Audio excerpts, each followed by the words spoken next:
بسم اللہ الرحمن الرحیم۔ اسلام سے قبل زمانہ جاہلیت میں عرب بتوں کو اپنا خدا سمجھتے تھے اور ان کو پوجتے تھے۔ اس وقت ان کے 3 بڑے بت تھے جن کو وہ دیوتاؤں کا سردار مانتے تھے، جن کے نام لات، منات اور عزا تھے۔ ان تینوں میں سے آج ہم عزا نامی دیوی کا تذکرہ کریں گے جو ان کفار کی سردار دیویوں میں سے ایک تھی۔ مکہ اور طائف کے درمیان وادی نخل ہے جہاں حضور صلی اللہ علیہ وسلم کی ملاقات جنوں کے ایک گروہ سے ہوئی تھی۔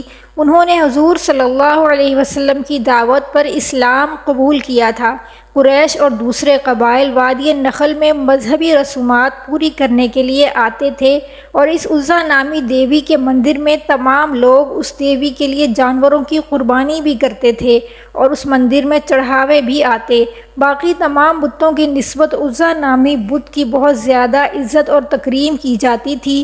روایات سے پتہ چلتا ہے کہ عزا دیوی ایک شیطان صفت چالاک عورت تھی اور اس کی رہائش وادی میں پائے جانے والے ایک 3 جھاؤ کے درخت پر تھی۔ وہ کچھ جادو جانتی تھی، اس کے پاس کچھ شیطانی طاقتیں بھی موجود تھیں، تو انہی کے بل پر وہ عزا دیوی کے بت سے آوازیں نکالتی تھی جن کو عرب قبائل سن کر اس کے اندر کی قوتوں پر اعتبار کرتے تھے۔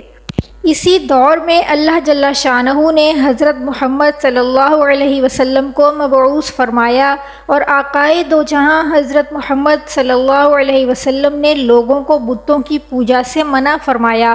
قریش کو یہ بات اچھی نہ لگی اور انہوں نے آپ صلی اللہ علیہ وسلم کی ہر بات کی مخالفت کی۔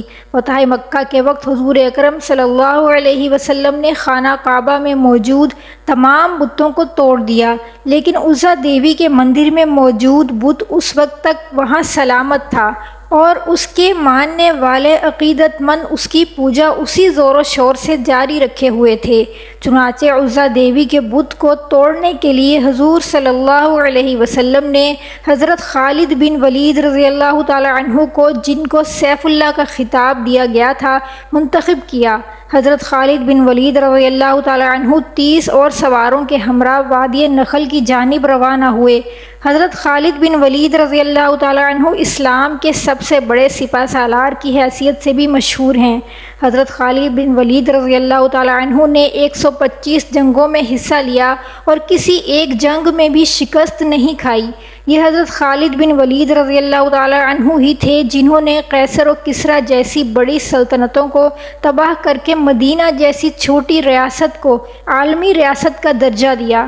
حضور صلی اللہ علیہ وسلم نے جنگ موتا میں حضرت خالد بن ولید رضی اللہ تعالی عنہ کی بے مثال بہادری کے جوہر دیکھے تو آپ صلی اللہ علیہ وسلم نے حضرت خالد بن ولید رضی اللہ تعالی عنہ کو سیف اللہ کا خطاب دیا، یعنی حضرت خالد اللہ کی تلوار کے نام سے مقبول ہوئے۔ اس بار حضرت خالد بن ولید رضی اللہ تعالی عنہ جس قوت سے برسر پیکار ہونے جا رہے تھے، اس شیطانی قوت کی حقیقت صرف اللہ جل شانہ یا اللہ کے نبی ہی جانتے تھے۔ 25 رمضان المبارک کو حضور صلی اللہ علیہ وسلم نے حضرت خالد بن ولید رضی اللہ تعالی عنہ سے فرمایا کہ وہ وادی نخل کی طرف جائیں اور اس کے اندر موجود 3 جھاؤ والے درخت کا رخ کریں۔ جب وہ 3 جھاؤ والے درخت پا لیں تو ان میں سے پہلے جھاؤ والے درخت کو کاٹ دیں۔ ناظرین، جھاؤ سے مراد ایسا درخت ہے جو خودرو ہوتا ہے، اس کو انگلش میں ٹیمرس کہتے ہیں۔ یہ کسی بھی جگہ بنا آبیاری کے خود بخود اگنے لگتا ہے۔ حضرت خالد بن ولید رضی اللہ تعالی عنہ نے وادی نخل کی طرف رخت سفر باندھا اور وہاں پہنچ کر 3 جھاؤ والے درختوں کو تلاش کر کے ان میں سے پہلے جھاؤ والے درخت کو کاٹ ڈالا۔ جب حضرت خالد بن ولید رضی اللہ تعالی عنہ اس عمل کو انجام دینے کے بعد واپس آئے تو رسول اللہ صلی اللہ علیہ وسلم کی خدمت میں حاضر ہوئے۔ آپ نے فرمایا کہ جب تو نے اس درخت کو کاٹا تو کیا تمہیں کوئی عجیب چیز دکھائی دی یا کوئی ایسی بات ہوئی ہو جو تمہیں غیر معمولی محسوس ہوئی ہو؟ تو حضرت خالد بن ولید رضی اللہ تعالی عنہ نے عرض کیا کہ نہیں یا رسول اللہ، مجھے وہاں کچھ بھی عجیب یا غیر معمولی محسوس نہیں ہوا۔ اس پر حضور صلی اللہ علیہ وسلم نے فرمایا کہ تم واپس جاؤ اور وادی نخل کے 3 جھاؤ والے درختوں میں سے دوسرا درخت کاٹ ڈالو۔ حضرت خالد بن ولید رضی اللہ تعالی عنہ نے حضور اکرم صلی اللہ علیہ وسلم کے حکم کی تعمیل کرتے ہوئے وادی نخل کے 3 جھاؤ والے دوسرے درخت کو بھی کاٹ دیا۔ واپس جب خدمت اقدس صلی اللہ علیہ وسلم میں پہنچے تو سرکار دو عالم نے پھر سے وہی سوال دہرایا کہ اے خالد، کیا دوسرے درخت کاٹنے پر تجھے کوئی آواز آئی یا تم نے کچھ غیر معمولی دیکھا؟ اس بار بھی حضرت خالد بن ولید رضی اللہ تعالی عنہ نے نفی میں جواب دیا تو رسول اللہ صلی اللہ علیہ وسلم نے فرمایا واپس جاؤ اور تیسرے 3 جھاؤ والے درخت کو بھی کاٹ ڈالو۔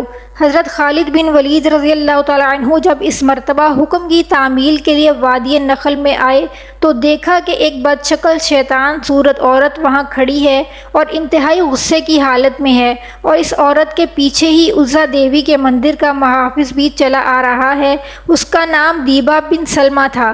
جب دیبا نے حضرت خالد بن ولید رضی اللہ تعالی عنہ کو دیکھا تو اس بدشکل شیطان عورت سے یوں مخاطب ہوا کہ اس خالد پر زور سے حملہ کر اور خبردار پیچھے نہ ہٹنا، کیونکہ آج اگر ہم نے خالد پر حملہ کر کے اس کو قتل نہ کیا تو یہ ہمیں شدید ذلت سے دوچار کر دے گا۔ حضرت خالد بن ولید رضی اللہ تعالی عنہ نے جب یہ سنا تو عزا سے اس طرح مخاطب ہوئے کہ میں تجھے پاک اور مقدس نہیں سمجھتا، اور میں دیکھ رہا ہوں کہ اللہ جل شانہ نے تجھے ذلیل اور رسوا کر دیا ہے۔ پھر حضرت خالد بن ولید رضی اللہ تعالی عنہ نے عزا پر حملہ کر دیا اور ایک ہی وار میں اپنی تلوار سے اس کا سر تن سے جدا کر دیا، اور دیوی کے مندر کے محافظ دیبا بن سلمہ کو بھی قتل کر دیا، اور اس برائی کو ہمیشہ ہمیشہ کے لیے جڑ سے اکھاڑ پھینکا۔ اس کے بعد جب حضرت خالد بن ولید رضی اللہ تعالی عنہ آقائے دو جہاں صلی اللہ علیہ وسلم کی خدمت میں حاضر ہوئے اور یہ سارا واقعہ آپ صلی اللہ علیہ وسلم کے سامنے بیان کیا تو آپ نے اس واقعے کو سننے کے بعد فرمایا خالد یہ عزا تھی، اور اب آئندہ عربوں میں عزا نہ ہوگی اور نہ ہی عزا کی عبادت کی جائے گی۔ اللہ جل شانہ ہم سب کو کفر و شرک سے محفوظ فرمائے، آمین ثم آمین یا رب العالمین۔